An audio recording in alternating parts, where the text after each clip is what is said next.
waxaa igu kalifay maadaama ilaahay aqoon siiyey waxaan jeclaystay intii anoo aan sariirta jiifa aan ku dhimo lahaa in aan ku dhinta anigoo dadkayga caawinaya oo la dhihi lahaa noolaata meeshaad iska fadhi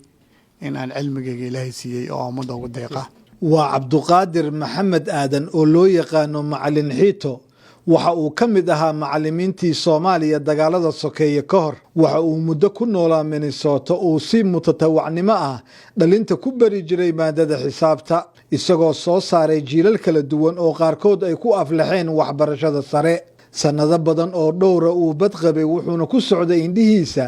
macallin xiito hadda waxba ma arko laakiin weli xisaabtii buu yaqaan uuna dhigaa xilliga barafka kulka roobka ama goor kasta oo u yimaado qof caawinaad uga baahan maadada xisaabta macallin xiito uu u soo baxaa wuxuuna u soo fuulaa dhismo dheer oo leh jaranjaro oo ku yaala xaafad ka mid ah xaafadaha ay Soomaalida Minnesota ku badan yihiin macallin xiito waxa uu leeyahay taariikh noloshiisa ah oo uu la baxay shalay iyo maanta oo ah maalmihii uu soo maray ugana sheekeeyay dadka magaalada kula kulma oon hore u aqoon maxay weydiiyaan dadkaasi marka la yiraahdo waa macallin xisaab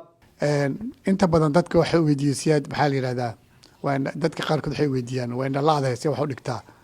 haddaba su-aasha isweydiinta leh waxaa waaye dadkeena hal waxaa ka maqan qofka indha la yahay indhaha cilmiga ma ku jiraan cilmiga wuxuu ku jiraa maskaxda iyo caqliga macallin xiito waa indha la yahay welina fasal buu ku jiraa waxaa su'aal ah sidee buu u ilaaliyaa ilmahan fasalka ugu jira akhlaaqdooda kii su'aal qaba ku ogaan karaa xilligana ugu ilaaliyaa marka waxaan sameeyaa koodadaan leeyahay oo aan ardayda ku xukumaa markii aan saboord istaaga waxaan yidhahdaa 4x9 micnaheeda 4x9 waxaa waaye hala aamuso waaye nin kasta afkiisa qabsado qof dhaqa hadli kara male qofka hadduu su'aal qabo uma jeedo aniga marka hadduu gacanta taaga uma jeedi marka waxaan baray qofkii su'aal qaba waa inuu yidhahdaa 3x8 haddan waa uga jawaabayaa midda kale hadduu ardayga kalaaska dhammaada ama galaaska u dhammaada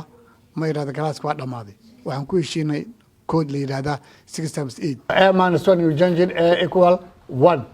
and a plus 1 a equal minus 1 wax aad cajaab waaye hiba ilaahay bixiyey weeye nin indhala oo camoolo ah oo sabuuradu markuu soo istaago aad isleedahay ninkaan dee waxba indhahaba kama qabo qofkaasi wuxuu ahaa Faarax Urshe oo laba ilmood uu dhalay Sabti iyo Axad kasta u keena macallin xiito si ay uga faa'iideystaan maadada xisaabta wuxuuna u soo socdaa qadar dhan 30 daqiiqo oo baabuur ah wuxuu kaloo iigu daray in 6 bilood oo ay la joogeen macallinkan caruurtiisu ay ka faa'iideysteen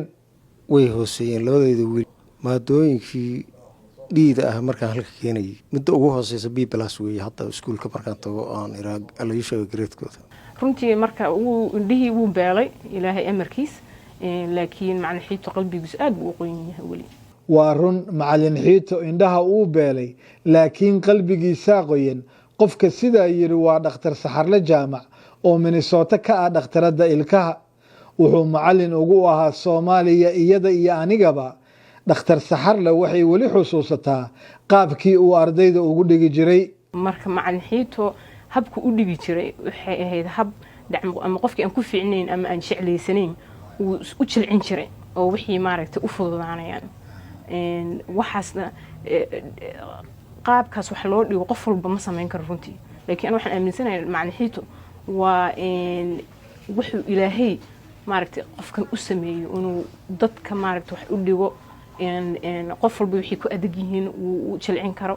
dhakhtarada ayaa qabta waxa xiita isagoo indhala ku xambaaraya inuu weli fasalka yimaado ay tahay jacaylka uu u qabo macallinimada